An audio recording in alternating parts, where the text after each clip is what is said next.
Welcome to Tennis Insider Club. I am Borja Duran, and here is where tennis stories and life conversations intersect.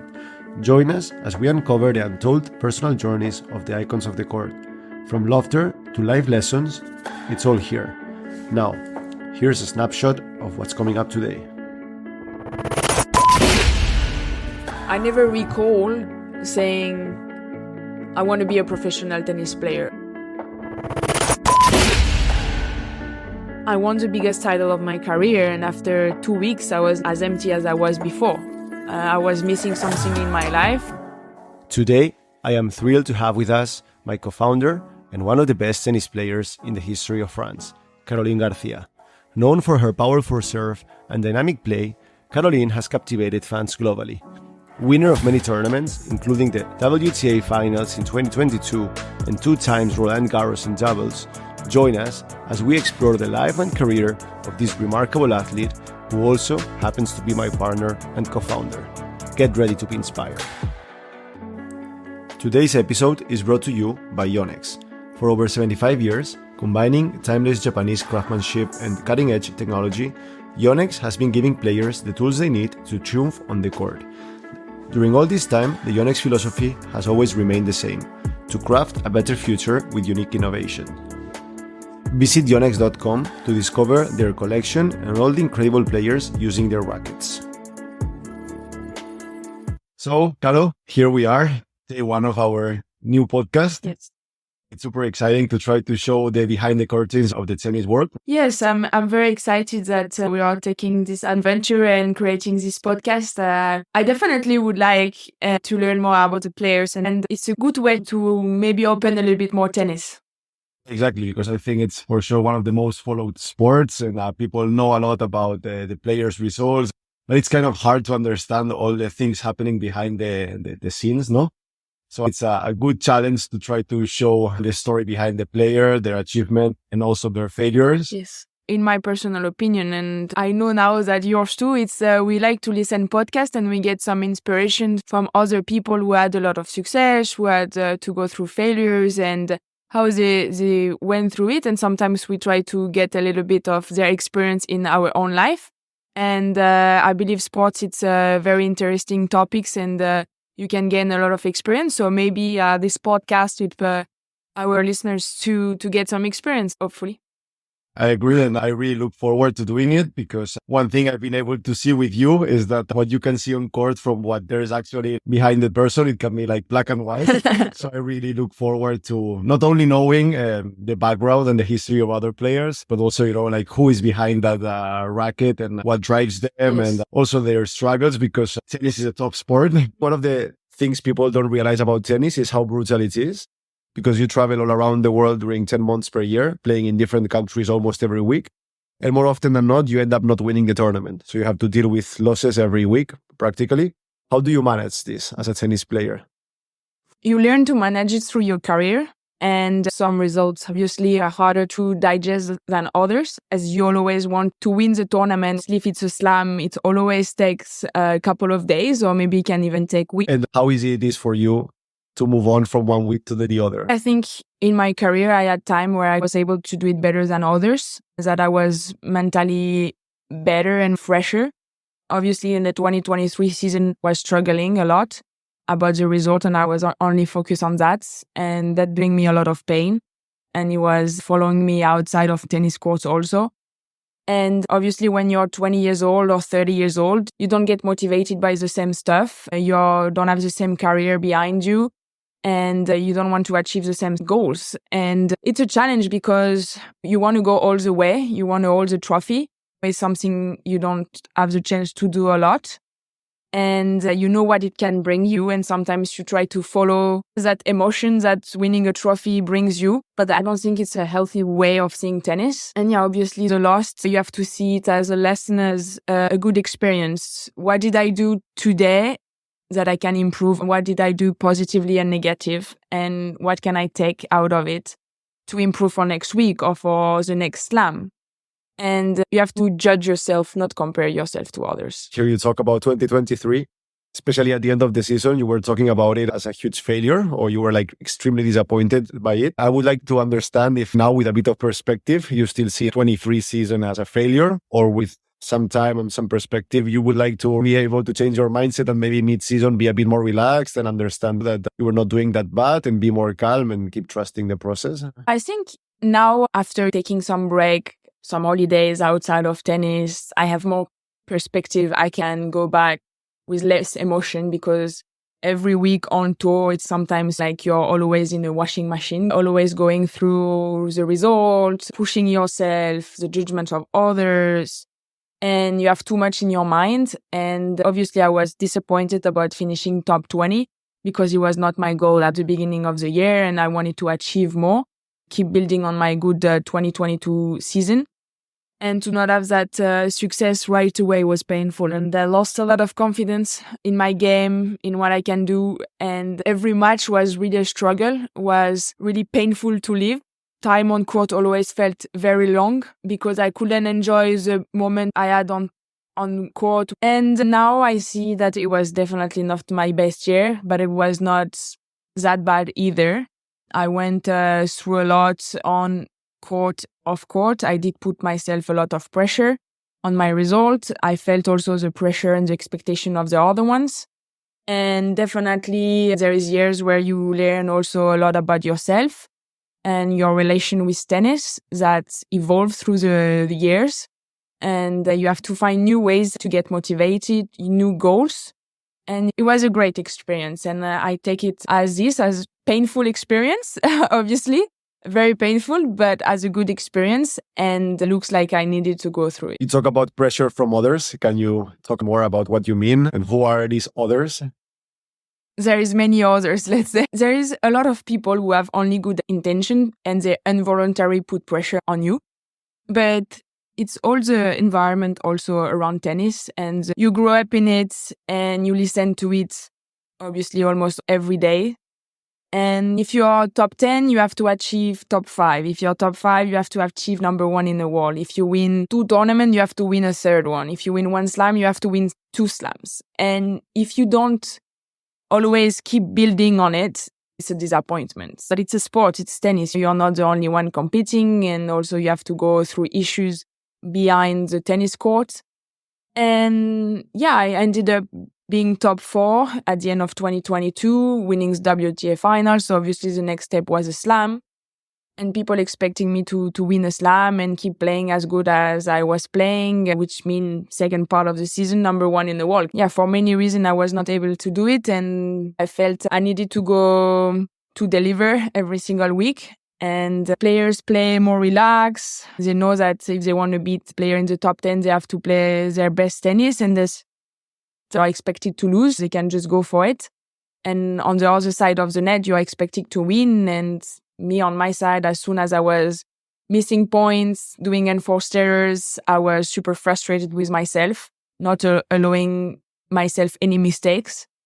And it's impossible to live like this. You're not perfect. You are human, and there is days you cannot deal with everything. And I was not able to deal with that. Probably the big challenge here is to be able to live in reality, which most of the time is between your goals and the result. So I would like to understand how to cope with this, because at the end, if you're ambitious, you're going to be always, as you say, putting goals higher than what you already achieved, but you won't be able to achieve them the day after.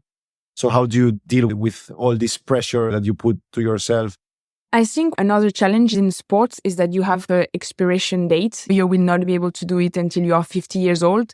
And in another way, you don't know for how long you are going to be able to do it, because unfortunately, sometimes body doesn't react to all the pressure you put himself through on court, all the training, the traveling, the matches, the competitions, the stress.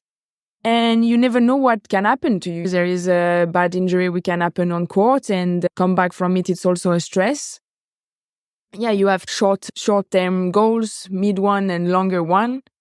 And you want to be able to achieve them as fast as possible, but it's also a process, and you have to be able to improve day by day, weeks after weeks. Obviously, sometimes there is some steps down, sometimes you will jump 2 steps ahead, but you always have to try to keep your feet on the ground and have perspective.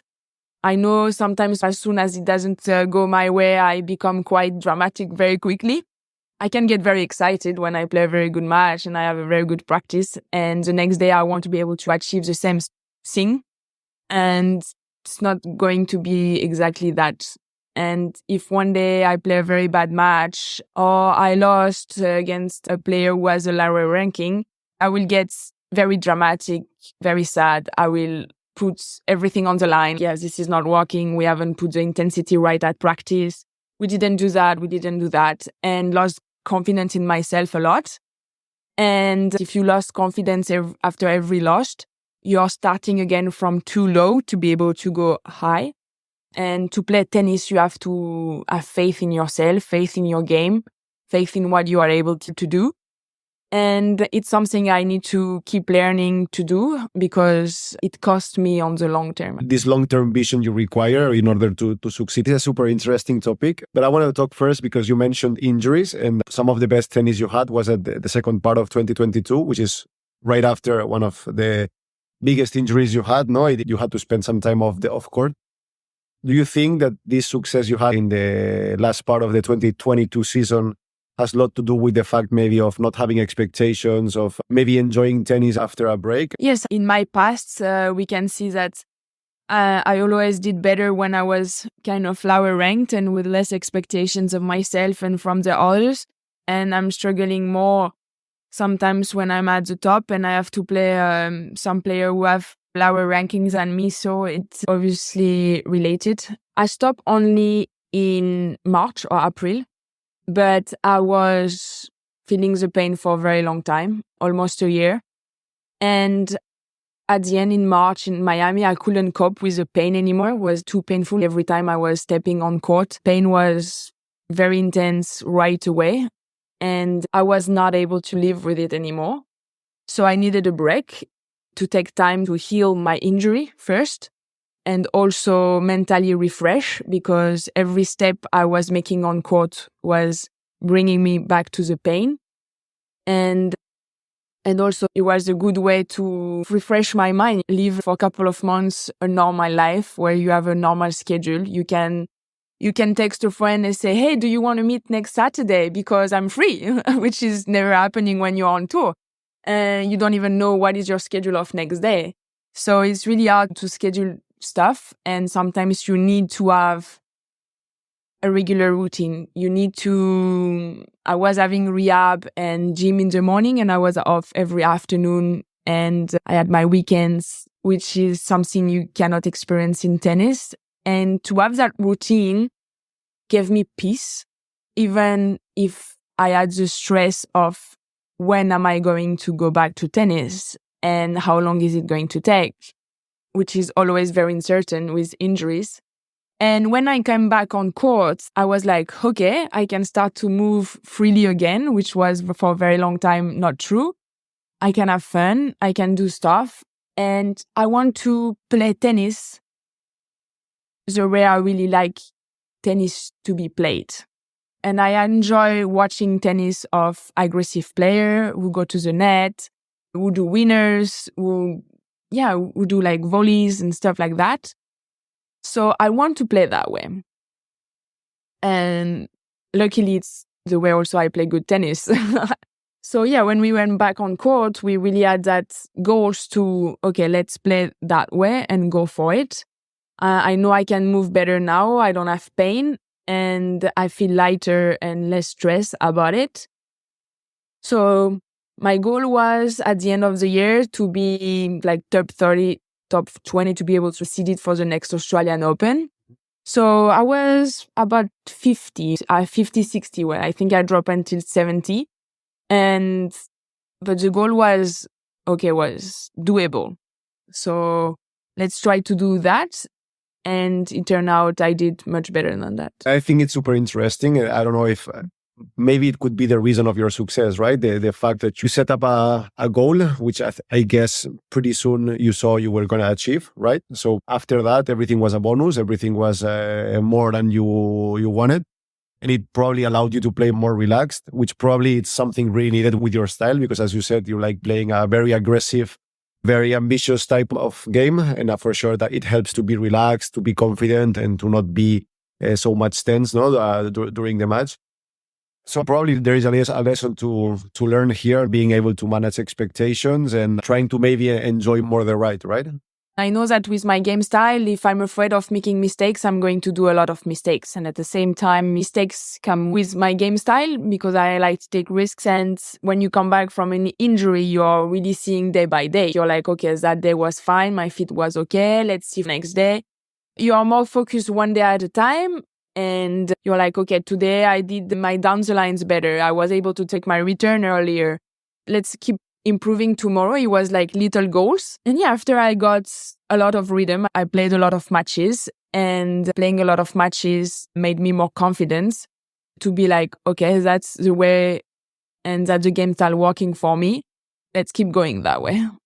And obviously in the past or when it's not working, they say I'm too aggressive, I take too much risk. But obviously when everything was working well, it's wow, she's playing amazing. She's so inside the baseline in the return, but it's working, so it's great.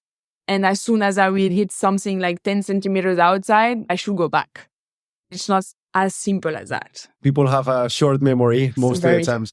And have you ever thought about developing like a plan B? Because it's true that sometimes watching you play, it seems that you're willing to die with your game style. And probably there's going to be matches in your career where tension is almost impossible to take away, right? A big final or something. Have you thought, or are you working, or do you have already, okay, like these moments, I know I might not be able to do what I like to do. So I need to find a plan B. I need to maybe focus more on the weaknesses of my opponent and build a game plan according to my opponent, or no? Or for you, it's just, I trust I'm able to do it and I'm going to go for it. I believe there is always place where I can improve my plan A, that I have not reached the limit of plan A, and I can improve my capacity of fitness, mental focus to be able to improve my plan. And I do believe I'm capable of doing a plan A too, let's say. But which means wait for one more ball before attacking. But I know I'm not like Coco Gauff. I know I'm not Iga. I know I cannot slide from one side to another and bring all the balls back, because it's not I don't know how to do it. I will be able to do it on a couple of points, but I'm not able to do it on all the points. And because I will think about it too much and I will lose a lot my rhythm. I will lose a lot my timing, and which is very important. Especially when I have short ball again, I need to be aggressive. I cannot stand 2 meters behind the baseline all the match. And we always study the opponent and we always know what are their weaker spots, even if sometimes it's not very obvious against the top players. But there is always something in mind. But I want to be able to be the one dominating on court and applying my own game. Interesting. And so, yeah, as we were talking, you end up 2022 with flying colors, winning the WTA finals. Then off-season comes. 2023 begins. You're probably one of the favorites to win in Australia, maybe to get close to reaching number one. And it doesn't happen. Probably this pressure comes, this tension comes.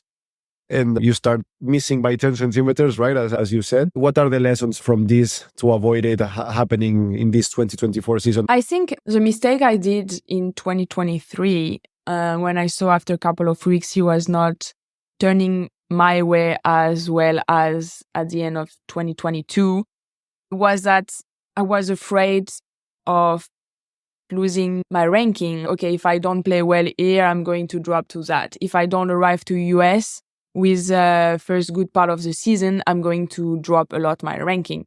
And I was always fixing things, like fixing my games, fixing my serve, fixing my attitude, my behavior. And I was not thinking long-term enough. And every result was hurting me deeper and deeper. It's tennis, but at the beginning of the season, I had a lot of tough losses, like 7-6 in the third with match point, 7-5, battling out there and not getting the wins. So I felt I was like not getting the reward of all the hard work. And it was affecting me too much as a person. So Obviously, my life on a tennis court was hard, but I was hard on myself outside of the tennis court.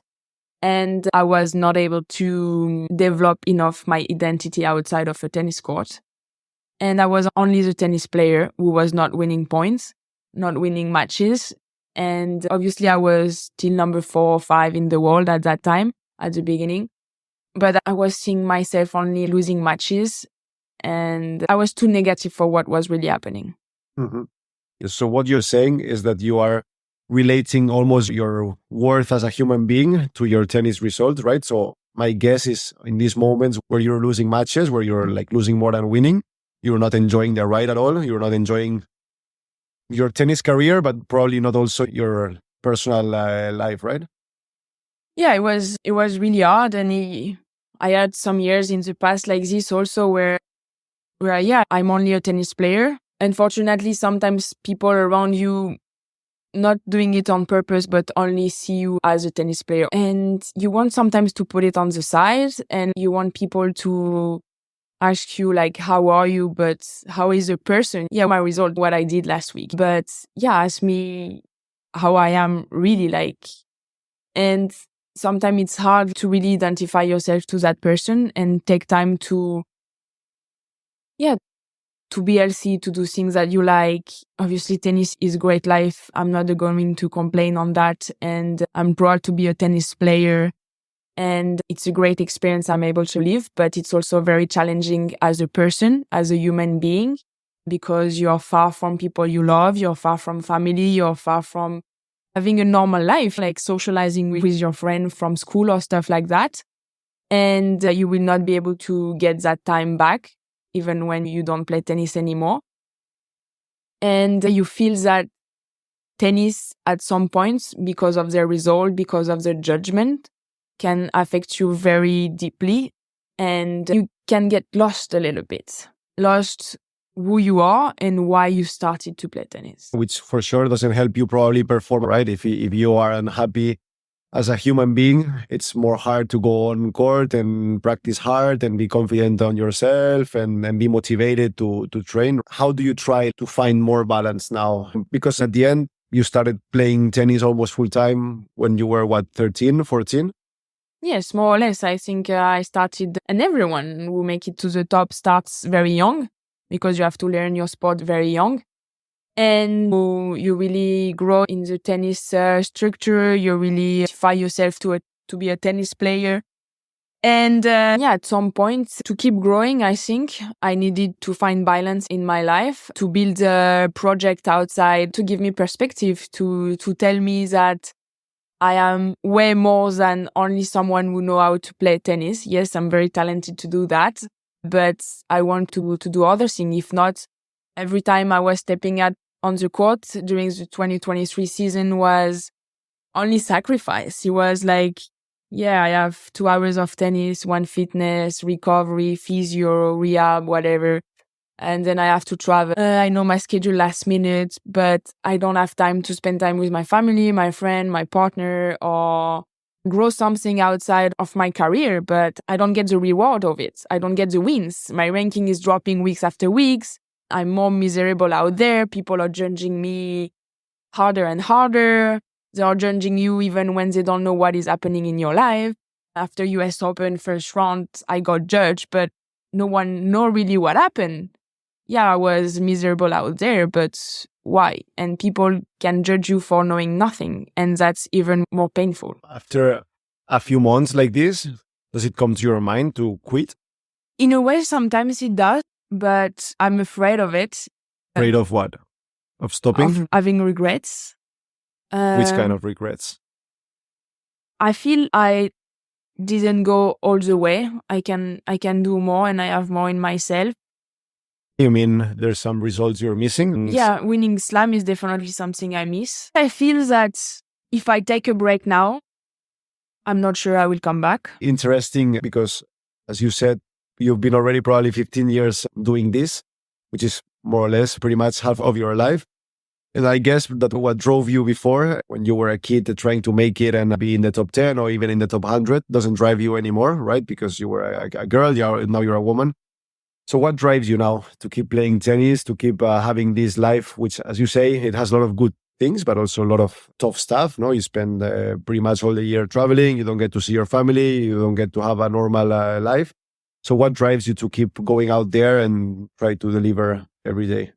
I want to go all the way and try to deliver what I was supposed to and what drive me since so many years, which is win slams. Mm-hmm. And right now, if I imagine myself pausing or stopping, I will always have the regrets to do not have experience winning a slam, which is what 95% of players missed. I want to pause or retire when I feel that I went and I explored every single way. Mm-hmm. And for now, I feel that I have some more options in front of me, and I want to chase them, go for them, and at least live with no regrets. Even if I don't achieve all my goals, I want to live with no regret and to say that I tried until the end. So if one day we see you with a slam title, we can expect it also in that press conference to retire. Who knows? Maybe I want to see what the two makes. Yeah, because at look the end, like. we were discussing it before. It's like a drug. Yes. And maybe we see you playing with 55 years. Like going for the next one or for the first one. That's harsh. So yes, we are not all going to make it. But that's obviously what drives me. And I think with sometimes also taking some time away from tennis, I realized how good I did already in tennis, and that I will have signed the paper at 15 years old in 1 second. If you tell me you will do this career, I will have signed for sure. But being always on tour, you always want to achieve more. You'll always want to go to something you didn't do before. But also at one point, I thought that winning titles, biggest one every time, will make me happier and happier, or they will build something in myself. Sometimes I felt empty. I felt I needed the wins. I needed the trophy to fill me. And I realized, no, it did not. So what were your feelings after winning the WTA finals, which is the biggest title of your career? I was obviously super happy for a couple of days, but I felt the same emptiness after 1 week. We played the Billie Jean King Cup, and after a couple of days, when I went holidays, I felt, it was nice, but is it worth it all? Now I have to go for a slam to see if it works. But can I do it? I don't know. I never did it before. I never made final. I made one semi-final. And you're never satisfied. So I think that feeling I had also stressed me a little bit for my 2023 season, because when you come back from injury, you want to play matches, you want to win. Obviously, when you keep winning, it's great. You get the confidence, you get the good wins, you get the good comments from the outside. But I won the biggest title of my career, and after 2 weeks, I was like as empty as I was before. I was missing something in my life still. And I realized that tennis will bring me a lot of things, but it will not make me complete as a person, as a woman. And I need to build my identity as a person. I need to expand my environment. I need to expand what I'm capable of doing. I need to do things I'm uncomfortable. I need to take risk outside of tennis. And I need to try stuff. Tennis is what I know since I'm a teenager. And I know I'm good at it. I know it brings me a lot of things, but it doesn't fulfill me inside. And I want to be able to do something else. I know at one point my tennis career will finish, and I want to be able to jump on something else. So it's a good challenge. Do you struggle to practice sometimes? Yeah, in a way. There is days where you don't want to go practice. There is days where tennis is heavy. And there is, I'm not always happy and excited to go practice. I am not. And I decided to embrace it more this year. I decided that it was fine not to be happy to go practice. It was fine to take some days off. It's okay to tell coach, listen, today I don't really want to go practice. Can we find a way to make it a little bit different? Is it fine to don't do 2 sessions, but do a longer one in the afternoon? Try to find a way to change the routine. It's been like 15 years I've been doing the same. Can we find a way to give me more time outside of my tennis practices to let me allow me to do something else of my life? And communication with my team was really important, to trust them, to tell them what I was feeling and where I was in my career and how I was seeing stuff. Yes, I want to keep playing tennis because I believe I can achieve more stuff. Do I want to practice 10 hours a day? Not anymore. Do I believe I can put the intensity needed and the work and the mentality? Yes, I believe I can. And I also believe that allow me to have more time outside of my tennis will allow me to play better, to be happier out there. I think that probably finding or spending time with hobbies or enjoying your family or your friends or whatever, it's not incompatible with performing at the highest level. I think we could probably argue it's the opposite, right? Because if you're happy as a human being, as long as that doesn't affect training hours, your nutrition, getting enough sleep, which doesn't have to be like this, right? You can have perfectly healthy relationships, perfectly healthy hobbies, and be able to still practice your 2, 3, 4, 5 hours or whatever it is required, eat healthy food, no? And probably going to sleep happy, feeling fulfilled as a human being will help you go to train with a smile, maybe not 100% of the time, but 90, 80% of the time, no? And make also probably those days which you don't feel like training more bearable. So at the end, you could also argue that having other stuff besides tennis can help you perform and also probably make it worth it. Because as you said, you won WTA finals, which is a huge achievement. And after a couple of days, it was completely over for you, right? Yeah, it was back to normal. Even if I had win my biggest title, obviously the hype around it from the fans, from the journalists, from everyone in tennis world around me was really high. But of course, it felt good. I was happy about it. And it's always nice to get some good comments. But it lasts only a few days, and at the end, it goes down on memory lane, and it's just a nice memory you have. Like, yeah, you need to find a way to get some little pleasure more often. And sometimes it will come from tennis, but sometimes it will come from a nice walk, from a good dinner, from a good phone call, whatever. But well, enjoying the process of getting there. In order to win a slam, there's or whatever tournament it is, there's a lot of a huge amount of work you have to do. And I think that probably if you are not able to enjoy that, it's not worth it to win anything, right? What's the point of winning a slam if you feel miserable as a human being, right? It's not. yes, I think probably like enjoying the ride will help you get there because you will be willing to work harder. But also, if like changing the conversation, right? What's the point of winning if at the end of the day you feel depressed, if at the end of the day you don't enjoy at all what you do? Yeah, I want to be able to say when I stop tennis that I enjoyed the ride. That Did you so far? yes and no. There is part I enjoy. There is some part I did not enjoy. I cannot say I enjoyed 2023 for sure. Which results-wise was one of the Yes. best years of your career. Yeah. No, result-wise, At least it's in the top 30 or 40% of your 15 yeah, years. So it's not a for bad year. people listening, it can sound weird, but it was really painful. And yeah, going back to train in December, I was like, I hope I will not live the same season. Are you scared now of having, again, a season, maybe it's not objectively bad, but below your expectations? Or have you changed your expectations? Or have you made any change in your mindset compared to January 2023?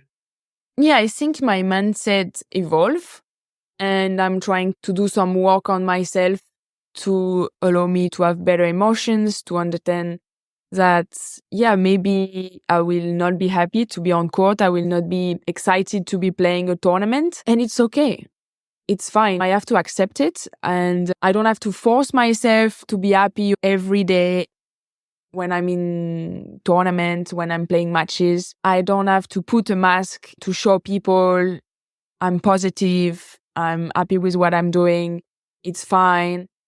I'm tired of being that person and I want to be more and more myself. And if I feel sad out there on the center court, I want to show that I'm sad. And it's hard to be on the center court and playing terrible and losing 6-1. It's hard. It has to be tough to be out there when you're feeling this way. You feel super lonely. You're trying your best, but it's not working. Or the other one is just playing some amazing tennis on top of it. And there is 5,000, 10,000 people watching, maybe 1 million, 2 million in front of the TV judging you. And you are aware of it. And I'm out there playing terribly bad while training 1 week for it. And I have to cope with it. Yeah, it feels, yes, I'm sad. Yes, I want to cry. And I did cry already many times. And it's part of who I am. So you really could feel the outside pressure from the media, social media. Is it something that really affects you? And if so, how do you find ways to manage it? Yes, it is something that affects me a lot. I want to please everyone. I want everyone to be happy and I want to deliver what I'm supposed to deliver and be perfect. And people expect you to do good, always good. And I have been promised sometimes that I will do some great things in tennis, that I have the potential. And it's nice to be able to receive those kind of comments, but you want to make it happen. And for some reason, how people see me affects me, and it should not, because from one day to another, their opinion will change. One day I am the queen of tennis, like playing some great tennis, next number 1 in the world. And the next day I can be a scandal because I lost to someone ranked whatever number. I guess this is only in the eyes of people who never achieved anything close to what you did, right? You are a highly successful player. And probably all this negativity, it's coming from comments in social media from people who probably are not in the top 100 of whatever they're doing. And because probably when you lose, players in the tour are not laughing, right? I guess you're not laughing about other people's failure on tour. So it's negativity, it's hate from people who are not there, who for sure are not successful as you. And it's interesting to see how big the effect is on you as a player. And probably these people should realize the impact this hate has on the person on the other side. Yes, there is a little bit of nonsense to worry so much about what other people think. But it's a little bit also how is evolving our society right now. We are, I would say we are in general manner, but like judging too quickly on a picture, on a video, on a behavior of someone in 5 seconds. But you don't know what is happening in their personal life right now. Maybe they lost a relative. Maybe they had a very bad day at work. They just got fired. Maybe their kids are sick. But everyone too quickly judge what is happening. And with social media now, everything is immediate. You want to find something, you got it in 2 seconds. And everything looks easy anyway. Like people playing football out there is like, how did he miss that goal? But like when we try, it's not as successful. People think you're missing because you want to or because you didn't work because hard it's for easy. it. Because most of the time when you watch sports on TV, it looks easy, but it is not. And in tennis, if you're a bit stressed and your timing is not as right, the ball can fly away from 5 meters. And when it does, it's not because you went partying the day before or you didn't practice for 2 weeks. You've been working as hard probably as when you were winning amazing matches. It's probably that the mental side is not as good as when it used to be, or the opponent was just better that day or whatever reason. And so do you do anything? Do you put in practice any techniques to try to zoom out and stay a bit away of all this thing? Or again, it's something that you still need to work on? It's a work in progress. It's something I'm working on. It's something I'm learning to do better. I'm learning to identify my emotions better, to be able to really feel how I am at the present moment, really feel that there is days better than other, and it's fine. It's a process. People will keep judging me, and it is fine. I don't really care. I try not to care. And I try to be more open-minded in the fact that everyone has their own opinion, but it should not affect me because I know what I'm doing. I know who I am. And it doesn't matter what people are saying, doesn't matter if you win the tournament, if you lose first round, who you are will not change. I believe tennis is a great way also to work on that. And it's a life experience, but speed 5, because you get independent very quickly. You learn to be disciplined because you need to train. You need to take care of yourself outside of the court as well. You're independent in a way, you travel a lot. You don't see a lot of your family. So you go through everything in life, but sometimes very young, sometimes in an environment where you are very lonely. So it's like, how can I cope with that? Arriving where you are now, it took a huge amount of sacrifice when you were a teenager and in your early 20s and even now. If you were born again, would you still like to be a tennis player, or you would like to just have a more normal life?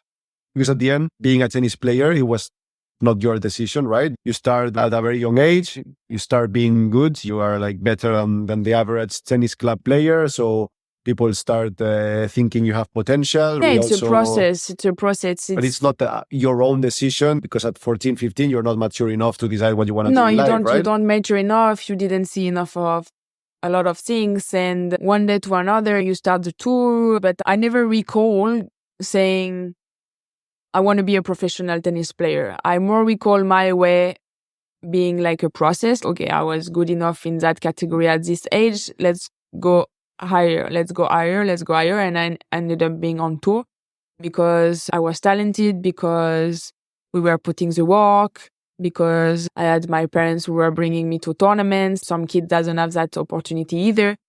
But you know that I believe I will do it differently, but I will still pick tennis.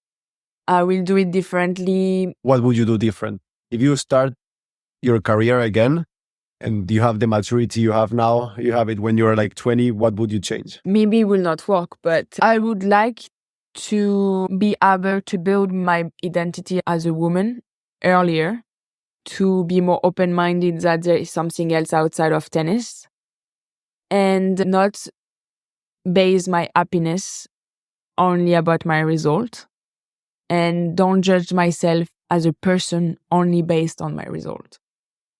I play good, I'm a good person. I play bad, I'm a bad person. And when you arrive young in the tennis environment, it's a little bit what you learn. So you think this is something that most of players struggle with, or you think it's something more related to you because of your background or because of who you are? It's hard to say, and that's also... On tour, people are like very stressed about their results, or you think there's people who manage it better and get to enjoy more the ride? I think it's quite common. I believe it's quite common, and because we find it out. Yes, that's why also I'm very curious to learn about other players, because I think they have some very inspiring stories, and everyone went through different stuff, good and bad, and they came out of it, and they got better, and they keep evolving. So I'm really curious to learn about the other ones, and I think, yes, you identify yourself a lot only based on your tennis result. I believe also every person is really different. And in my case, I like to please people, but it's impossible. You cannot look perfect all the time. And if it was not perfect, it was not good enough. And that's what I want to work on. Showing more who you really are, right? Yes, I'm not perfect. Try to maybe take out the mask you have of perfection and encourage the way you are with the good stuff and maybe the not so good stuff. Yes, I'm not a perfect person. Like, no one is perfect. Some are almost perfect, but maybe that's what they show to the world. Yes, maybe that's what they show. And yes, like I say, I'm tired to always pretend and go down to practice. Yeah, I'm super excited, super pumped about it. The tournament is cool, it's so great. I'm having a great time. On the other side of the world, no. Sometimes my room is very lonely. I'm bored. I'm losing myself on a Netflix show until 2 a.m. because I cannot sleep, because I'm stressed about my match for tomorrow, because I missed a forehand at practice. It's impossible. I don't want to live like that anymore, and I don't want to over-suffer. Life it's tough. Obviously, as a tennis player, we are lucky people. We do something which is nice, but there is their own struggle to it. And I want to be able to learn and do better. You said finding balance probably is one of the keys to enjoy more tennis. I'm wondering if you thought about maybe playing less tournaments, getting to spend more time with your family, with friends, and nurturing your hobby. Because as you said, in 2022, you took some time off, not because you wanted, but because of injuries. And this tennis break allowed you to, first of all, realize that you were lucky to be playing tennis and that maybe at the end was not such a bad life, right? And you were able to enjoy it more. And with that, it came some very good results. So I'm wondering if you think that maybe finding more balance or playing less tournaments, maybe you can still practice a lot, but can help you perform better, or you think you really need to? It's hard. It's really hard because it's something I did all my life. I always played a lot of tournaments because I didn't know with my game style, I had some better weeks than others. So at the end, it will pay. If I play more tournaments, I have more chance that it click all together. And also, I do need rhythm. I do need to build my confidence. I will not build my confidence as well on the practice court as if I play matches and if I win matches, which I don't mean it's a good way to see things. Maybe it's not, I should not. For sure, when you're having a great time and you're performing and you're delivering, the more you play, the more you win, the more confidence you have, right? But maybe for moments where your results are not as good, if you keep playing tournaments and you keep losing first, second round, it's not helping you to end this kind of negative, toxic circle. And maybe if you take a break, 2-3 weeks, you go back home. Yeah, but you always a bit. You always have the pressure of ranking every week. That's something that there is a ranking every week, and you need to chase points because you want a certain ranking or because your goal is ranking related also. So you know that Monday there is a ranking coming and you don't want to drop. You want to go higher and higher. You want to achieve the WTA final race. So if you don't play, there is no points. If you don't play, there is no money either. So you're like, okay, this one didn't work. Let's try next week. And while also you don't play, the other one plays. So the difference may become bigger and bigger. But obviously, sometimes keep playing when it's not good, it makes things worse. Of course, you got to play. And I was not talking about taking a 1 month break. Just you are one of the players that plays most tournaments every year. And maybe when you're 20, you really need it. You need the experience, but probably now you're already used to high competition. You're used to the stress of having to deliver, right? So I was just wondering if that's something you ever thought about. Maybe I'm not talking about taking breaks, but maybe playing 3-4 less tournaments per year. I think part of the goal of 2024 is to have a healthier schedule. And obviously it's a challenge with the little changes in the circuit structure. And there is a lot of big tournaments through the year and you want to play them because you want to try to win that WTA final race. But I would like to give myself more, I would not say weeks off, but not traveling. But it's definitely a challenge because it's something I'm not used to it. And it's new. And new sometimes always scares you. But I would like to play a little bit less. But we try. But yeah, also it's a long season. But I would like sometimes to take more weeks off. Before continuing, I want to say thank you again to Yonex for our first episode. Yes, they have been supporting me on court for 7 years now, and I'm very grateful that they follow us in this journey and personal challenge. So thank you, Yonex, for your support to Tennis Insider Club. And to you guys, I really recommend you to go to yonex.com, where you will be able to discover not only Caroline's racket, but also the rackets and equipment of some of the best players on tour right now. So visit yonex.com and discover their amazing equipment. So, Caro, it's the Olympics in Paris this year. What are your thoughts on it? I'm very excited about it. I'm glad it's 2024 because I felt like people have been talking to me about Paris 2024 for 10 years now. I don't know since when do we know. So I'm glad it's happening. I'm glad it's coming.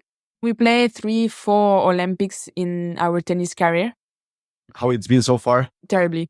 I didn't win a match, so I can do only better.